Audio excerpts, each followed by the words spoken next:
What's going on, everybody, and welcome back to my 31 and 31. Today is day 28, and we are talking The Funhouse by Tobe Hooper, 1981 horror classic.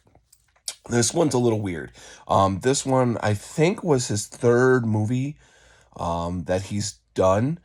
I know we all know Texas Chainsaw Massacre, and then I think there was Eaten Alive was number two, which is not very well known in my opinion. I knew about this one. Um, this he's also known. I mean, Tobe Hooper is known for a lot of things. He's a classic director. He was known for Chainsaw Massacre, Eaten Alive, Poltergeist, Life Force, which is a weird film too. Um, the Mangler, the remake to the Toolbox Murders, and Body Bags, which is an anthology film for TV that I really, really enjoyed too. That was cool. That had Mark Hamill in it. That had a bunch of people that were really, really cool. John Carpenter was the Crypt Keeper, so to speak, which is a really, really cool film. If you get a chance, go check out Body Bags. That's a great film. I haven't watched that in forever either. Um, this movie's a really weird movie. Very hard watch. Watching it again, it took me a while to get through it because it's one of those early '80s sleazy, gritty looking films. That it just took me a bit to get through. The first scene's awesome. You get to walk through this person's bedroom. Um, and you could tell they're a horror fan because there's masks on the wall, there's horror stuff in the room, and then you find it's a teenage girl, which is even cooler. Like, oh shit, because women are horror fans too. And it's always fun when you find a true horror fan for females. They're freaking awesome. Um, and then again, this is the '80s, so this is why I'm like, '80s is a weird period for movies. And then like we get this cool like horror room, and then we get right into a shower scene, like a TNA shot. And I'm like, okay, it's the '80s. The TNA shots are everywhere back then. So we get a good topless shot from the sister, or from the character that we first see. We don't know it's a sister yet. And then we see a psycho come into the room and grab one of the masks off the wall, and then goes into the bathroom where she is taking a shower. And we get a look from behind the curtain, kind of like a psycho look. And then the killer pulls back the curtain. The chick screams, pulls the mask off. It's her baby brother, her younger brother, which is fucking weird. Why are you trying to see your sister naked? Like, I don't understand. But she yells at him and says, I'm not taking you to the carnival. Uh, you're going to stay here. And he gets pissed off. And she goes down and says, I'm meeting up with a guy tonight.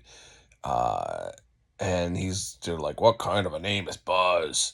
And he's gonna wake up my neighborhood because he's beeping outside and stuff. And then we get to meet Buzz, who is the biggest piece of shit I've ever seen, ever. And I am glad he fucking dies.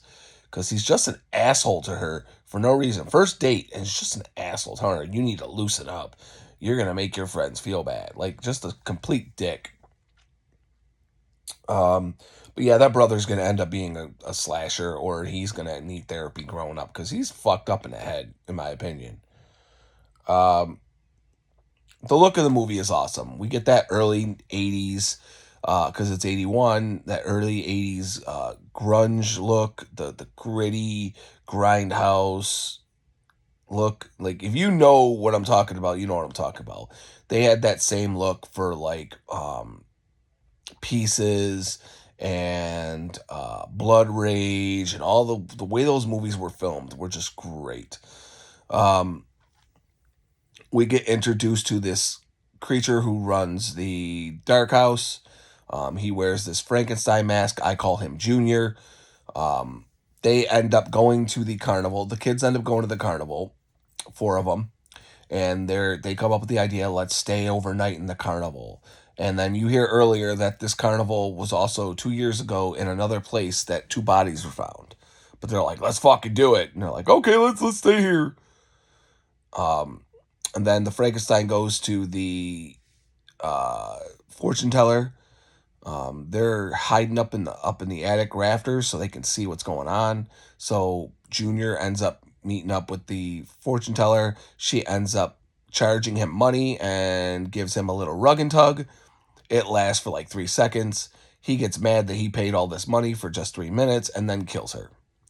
The kids see it, and then we're off and running to the killings. The father of Junior, who's running the Funhouse, says, "I need you to do one more thing. You need to take care of these kids." And then we start getting them killed one by one. This movie is a very rough to get through. If you haven't seen it, I do think it's essential viewing for horror because it is on a lot of people's horror list, like a lot of people's best of list. I wouldn't put it on a best of list. I do think it's cool. But again, give it a chance. Right now it is on Peacock streaming. Again, as a horror fan, I say check it out once because it is Tobe Hooper's one of his best movies that everybody talks about. I don't think so. I think that's more Poltergeist and Chainsaw Massacre. But again, it's all subjective. So if you feel that way, I'm not going to say you're wrong. So that is my day 28 review of the Funhouse. Definitely give it a chance. I will say the look of Junior when you actually get to see him is fucking cool. The mask that they use is really original and very cool. I say definitely check it out. But I will be back here tomorrow for day 29 for Hellfest. So until then, stay creepy, my friends.